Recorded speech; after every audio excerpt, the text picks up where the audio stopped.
বরিশাল বিশ্ববিদ্যালয়ের কেন্দ্রীয় গবেষণাগার এটি। এই রুমটির আয়তন ২০ ফিট বাই ২০ ফিট। এই রুমের মধ্যে কিছু যন্ত্রপাতি গাদাগাদি করে রাখা হয়েছে।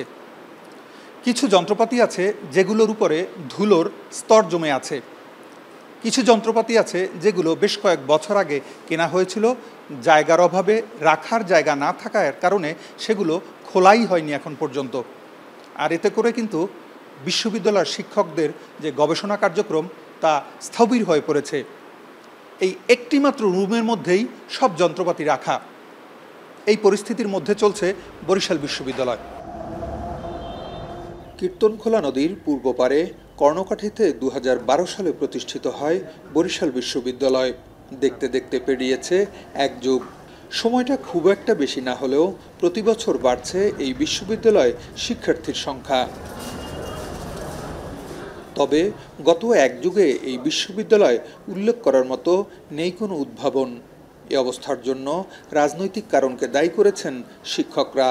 তারা বলছেন, বিশ্ববিদ্যালয় চালুর পর থেকেই রাজনৈতিক বিবেচনায় ভিসি নিয়োগ করায় গবেষণার পরিবর্তে রাজনৈতিক চর্চা প্রাধান্য পেয়েছে বেশি।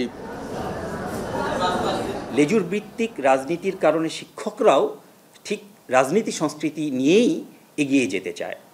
এক্ষেত্রে গবেষণায় পর্যাপ্ত ফোকাসিং কোনো তাদের থাকে না।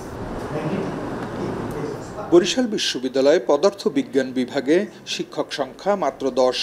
এর মধ্যে ৫ জন শিক্ষকই রয়েছেন শিক্ষা ছুটিতে কর্মরত, বাকি ৫ জন পড়াচ্ছেন ৬টি ব্যাচ।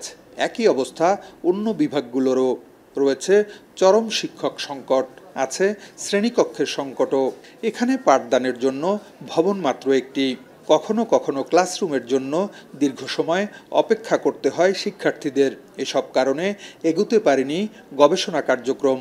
পাঠদান এবং গবেষণার জন্য যে পাঠটা আর কি, সেই ধরনের লজিস্টিক সাপোর্ট, সেই ধরনের ফান্ড, সেই ধরনের আমাদের যে একটা গবেষণা করার জন্য যে ফ্যাসিলিটিসগুলো থাকা দরকার, সেগুলো আসলে খুবই অপ্রতুল। বরিশাল বিশ্ববিদ্যালয়ে সবগুলো বিভাগে এখনও নেই গবেষণাগার।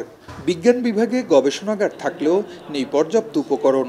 এছাড়া শিক্ষকদের জন্য একটি গবেষণাগার থাকলেও তা একটি রুমের মধ্যেই সীমাবদ্ধ, যেখানে শুধুমাত্র একটি পরিচালকের পদ থাকলেও নেই অন্য কোনো কর্মচারী। এ কারণে থমকে আছে শিক্ষকদের গবেষণা। আমাদের টিচার যারা আছে তাদের আন্তরিকতার অভাব নেই। এই সীমিত ইসের ভিতরে তারা রিসার্চের জন্য চেষ্টা করতেছে। কিন্তু আমাদের যদি উপযুক্ত পরিবেশ আমরা পেতাম, আমাদের কাছ থেকে আমার মনে হয় যে জাতি আরও বেশি উপকৃত হতো। বিশ্ববিদ্যালয় কর্তৃপক্ষ বলছে, গবেষণার জন্য নেই পর্যাপ্ত অর্থ বরাদ্দ। যা পাওয়া যায় তা অতি সামান্য। একই সাথে প্রয়োজন অবকাঠামোগত উন্নয়ন এবং গবেষণা বান্ধব পরিবেশ তৈরি। এ বিষয়ে সংশ্লিষ্ট কর্তৃপক্ষের সাথে যোগাযোগ করা হয়েছে বলে জানান বিশ্ববিদ্যালয়ের রেজিস্ট্রার। বিজ্ঞান ও প্রযুক্তি মন্ত্রণালয়, আইসিটি মন্ত্রণালয়ে আমরা বারবার নক করছি, যাতে করে শিক্ষকদের গবেষণাটা আমরা পর্যাপ্ত আকারে করতে পারি। সেই জন্য সে বরাদ্দ এবং সেই লক্ষ্যে তাদের সহযোগিতা আমরা চেয়েছি। তারা হয়তো এই বিষয়ে নজর দিবেন এবং আমরা পর্যাপ্ত সুযোগ সুবিধা পাব। বরিশাল বিশ্ববিদ্যালয়ে ৪০০ জন শিক্ষার্থী দিয়ে প্রথম ব্যাচে ভর্তি কার্যক্রম শুরু হলেও বর্তমানে শিক্ষার্থীর সংখ্যা ৯,৩০০ জন। আর ২৫টি বিভাগে শিক্ষক রয়েছে মাত্র ২১০ জন। ফিরদাউস সোহাগ, এখন, বরিশাল। সানবিট সব দিবে সামাল। সানবিট ম্যাজিক প্রেস ডিশওয়াশিং এর মাথা ঘোরানো সলিউশন।